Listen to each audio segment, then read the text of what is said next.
ಒಂದು ಪಿಕ್ಚರು ತುಂಬ ಚೆನ್ನಾಗಿದೆ. ಅದ್ರ ಬಗ್ಗೆ ಡೈರೆಕ್ಟರ್ ಚೆನ್ನಾಗಿ ಮಾಡಿದ್ದಾರೆ. ಮೊಬೈಲ್ ಬಗ್ಗೆ ಇದ್ರ ಬಗ್ಗೆ ಎಲ್ಲ ಚೆನ್ನಾಗಿ ಹೇಳಿದ್ದಾರೆ. ಚೆನ್ನಾಗಿದೆ, ತುಂಬ ಚೆನ್ನಾಗಿ ಪಿಕ್ಚರ್. ಇದು ಒಂದು ಮೆಸೇಜ್ ಕೊಡುವಂಥ ಚಿತ್ರ ಅಂತ ಹೇಳ್ಬೋದು. ಭಾಳಷ್ಟು ಚೆನ್ನಾಗಿದೆ. ಅದರಲ್ಲೂ ಯಂಗರ್ ಜನರೇಷನ್ಗೆ ಇಂಥ ಮೂವೀಸ್ನ ನೋಡಿಸೋದು ಒಳ್ಳೆಯದು ಅನಿಸುತ್ತೆ. ಈ ಮೊಬೈಲ್ ಅನ್ನೋದು ಟೆಕ್ನಾಲಜಿ ಸೈನ್ಸ್ ಎಷ್ಟು ಡೆವಲಪ್ ಆಗಿದೆಯೋ, ಎಷ್ಟು ಅಡ್ವಾಂಟೇಜಸ್ ಇದೆಯೋ ಡಿಸ್ಅಡ್ವಾಂಟೇಜಸ್ಸು ಇದೆ. ಅದ್ರ ಜೊತೆಗೆ ಬಡತನ ಮತ್ತು ಶ್ರೀಮಂತಿಕೆ ಅನ್ನೋದು ಭಾಳಷ್ಟು ಹೈಲೈಟ್ ಮಾಡಿದ್ದಾರೆ. ಅದು ಒಂದೇ ಅಲ್ಲ, ಸಾಕಷ್ಟು ಅಂಶಗಳನ್ನ ಅದರಲ್ಲೂ ಆಯಾಮಗಳಲ್ಲಿ ತಗೊಂಡು ಮಾಡಿದ್ದಾರೆ. ನಿಜವಾಗ್ಲೂ ಸಿನಿಮಾ ಚೆನ್ನಾಗಿದೆ. ಅದರಲ್ಲೂ ನಮ್ಮ ಅಪ್ಪು ಸರ್ನ ತೋರಿಸಿರೋದು ನನಗೆ ತುಂಬ ಖುಷಿ ಆಯಿತು. ನಾನು ಗ್ರೇಟ್ ಫ್ಯಾನು ಅಪ್ಪುಗೆ. ಅದರಲ್ಲೂ ಈ ಮೂವಿ ಚೆನ್ನಾಗಿ ಬಂದಿದೆ. ದಯವಿಟ್ಟು ಎಲ್ಲರೂ ನೋಡಿ, ಪ್ರೋತ್ಸಾಹ ಮಾಡಿ ಇಂಥ ಮೆಸೇಜ್ ಗಿವಿಂಗ್ ಮೂವೀಸ್ನ. Thank you so much. ಏನೇನಾಯಿತು ಕೋವಿಡ್ ಟೈಮಲ್ಲಿ ಗೊತ್ತೇ ಇರಲಿಲ್ಲ, ಬಟ್ ಈ ಮೂವಿ ಮೂಲಕ ಎಲ್ಲರಿಗೂ ಗೊತ್ತಾಯಿತು ಎಷ್ಟು ಫ್ಯಾಮಿಲಿ ಏನೇನು ಗೋತ್ರು ಮಾಡಿದ್ರು ಅಂತ.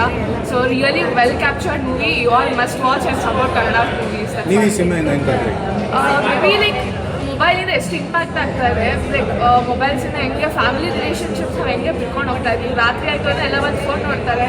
ಫ್ಯಾಮಿಲಿ ಜೊತೆ ಏನು ಅವ್ರ ದಿವಸ ಹೆಂಗಾಯಿತು ಯಾರು ಏನು ಶೇರ್ ಮಾಡಲ್ಲ, ಎಲ್ಲ ಇನ್ಸ್ಟಾಗ್ರಾಮಲ್ಲಿ ಶೇರ್ ಮಾಡ್ತಾರೆ. ಸೊ ಇದರಿಂದ ಅದ್ರ ಮೂಲಕ ಎಲ್ಲ ಫ್ಯಾಮಿಲಿ ರಿಲೇಷನ್ಶಿಪ್ನ ಎಂಫಸೈಸ್ ಮಾಡ್ತಾರೆ.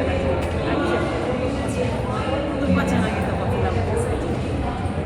ತುಂಬ ಎಕ್ಸ್ಕ್ಲೂಸಿವ್ ಆಗಿತ್ತು. ಪ್ಯಾರೆಂಟ್ಸು ಮತ್ತು ಮಕ್ಕಳಿಗೆ ಇಬ್ಬರಿಗೂ ಒಳ್ಳೆ ಮೆಸೇಜ್ ಇದೆ. ತುಂಬ ಡಿಫ್ರೆಂಟ್ ಆಗಿದೆ. ಬರೀ ಲವ್ ರೊಮ್ಯಾನ್ಸು ಇಂಥವೇ ನೋಡ್ತಾ ಇದ್ದೀವಿ ಬೇರೆ ಮೂವೀಸಲ್ಲಿ.